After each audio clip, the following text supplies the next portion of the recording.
Inspired by some participants in my coaching program, I wanted to do a quick live on being stuck in our heads. I think most of us suffer a large proportion of our time being stuck in our heads. And what I mean by that is that contemplation stage, the in between, should I take action? Should I not take action? Is it the right time to take action? Is this the right thing to do? That questioning of ourselves. And for a lot of us, we're constantly gathering information, right? We get my live, all the things you watch on social media, so many things being projected onto you all the time, filling our brain with stuff. Now, that's wonderful. We have all this great information, but the challenge is so often we're stuck in the contemplation stage, measuring the pros and cons. Is this a good idea? Well, what if that happens? Maybe I should plan this. Maybe I need more information. Maybe that. All the while, nothing's actually happening. And so I'm inspired by some participants in our program this week who committed themselves to taking action. Now, I have a philosophy in my program that is, there's nothing wrong with anybody I work with. Some people come thinking like, there's something wrong with me, I need to be fixed. I don't think there's anything wrong with any of you or anybody. I think the parts of you that you want to shine through and unlock are just stuck. They're stuck behind past failures and judgment of ourselves and wanting to be perfect and doing everything right. And it just paralyzes us. It's so paralyzing to try to do things perfectly. It's so paralyzing to always be trying to do the right thing, make the right decision. And so what's amazing, what I train a lot of people with in my program, is the courage to take action and to let it be messy, to do the thing you're scared of. That's how you discover that you're courageous, is we need to do the thing we're scared of. But if we don't do that, then really what we're doing is we're waiting for enough evidence to make sure there is no risk. There's going to be risk. If something matters to you, a person, a endeavor that you're taking on, there's going to be nervousness. There's going to be fear. That's signifying that it really matters to you. Now, the challenge with that is we try so hard to mitigate those fears and make sure that we are going to be protected. And of course we do. We have a past. We've had challenges. We've been hurt. And so part of our work is to get out of our heads. We're so busy analyzing things and planning and trying to figure everything out. What if instead we just took immediate action? That's part of why I'm taking this live right now. I didn't know what I was going to say to you guys. I'm just thinking, okay, I saw a post of a client of mine and was, inspired by her taking action. And I was like, you know what, let's do a talk on what it means to get out of your head. And so one of the things that we do in my program is we discover what is the key action that you want to take. What is the thing that you're like avoiding, that you know is the action to take, but you're just scared. We all have those in our life right now.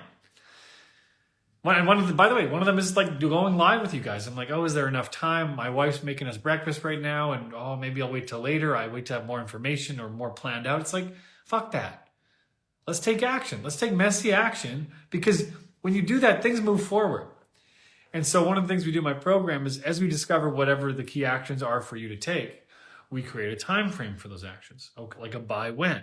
So by when are you going to talk to that person? By when are you going to end that situationship? By when are you going to share that thing you've been scared to share? And almost every time people in the program go, next week, 2 weeks from now, later. And I go, okay, not going to force you to do anything here. There's no obligation. And what's going to happen if you wait 2 weeks to take that action? You're going to get in your head. You're going to start to overthink it. You're going to start to doubt the reasons for doing it. Versus right now, when you're full of momentum and energy and you're like in a great space to take action, and then we go, let me just think about this for a second. No, don't think about it. That's one of the things I encourage all the time. Don't think about it. Feel it.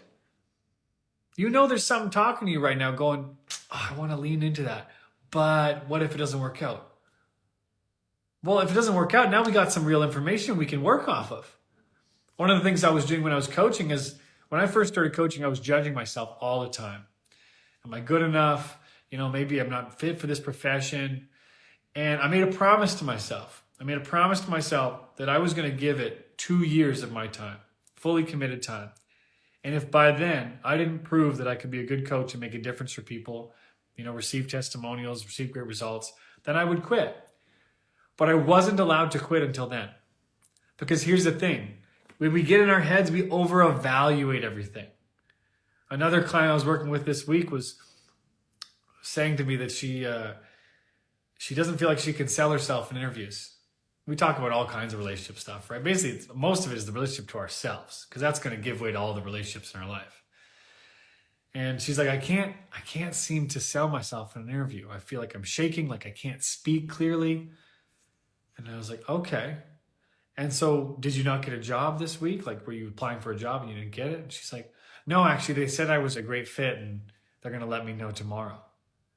And I'm like, well, what are you talking about then? It sounds like you are good at selling yourself. You are better in interviews than you think. But the challenge is she's so in her head evaluating herself. And I said to her, I bet you if we put a camera on you while you're getting interviewed, you probably weren't even shaking. But the challenge is so much of us living in our heads. We're not out here with people. We're not checking in. What did that person actually say? What did they actually do? Too busy measuring every little tone of voice and action and hand movement. And it's like, we're not present to what's going on in front of us. And so, of course, we're going to feel paralyzed to take action. So my invitation for all of you watching this, whether it's live or on the recording, is to notice whatever you're resisting right now. What is the thing that you're avoiding that you're like, yeah, that probably is the thing to do. I'm just scared it might not work out. Or I'm scared I'll be alone, or I'm scared I'll be embarrassed.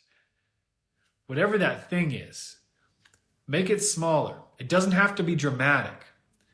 What is the smallest step in that direction? And take that step today. Today, not tomorrow. The smallest part, by the way, just break it down to the smallest piece. That's something we do in the first 2 calls of my program is we have this big, beautiful future you're creating. Most of the time, it's too big and broad. It feels overwhelming. It's exciting, but it's also overwhelming. And so what we want to do is we want to break it down to the smallest steps. So it simply becomes a matter of, what is my work today? And my work might be making my bed, making somebody smile, having a glass of water when I wake up, meditating, taking some deep breaths the next time I'm triggered. Who knows, whatever it is. Giving my mom a call, whatever it is. But we want to break it down to the smallest possible piece because that's going to build momentum. And momentum is so cool because when we let ourselves experience momentum, growth isn't like this. It's like this. It launches. So that's my invitation for you today.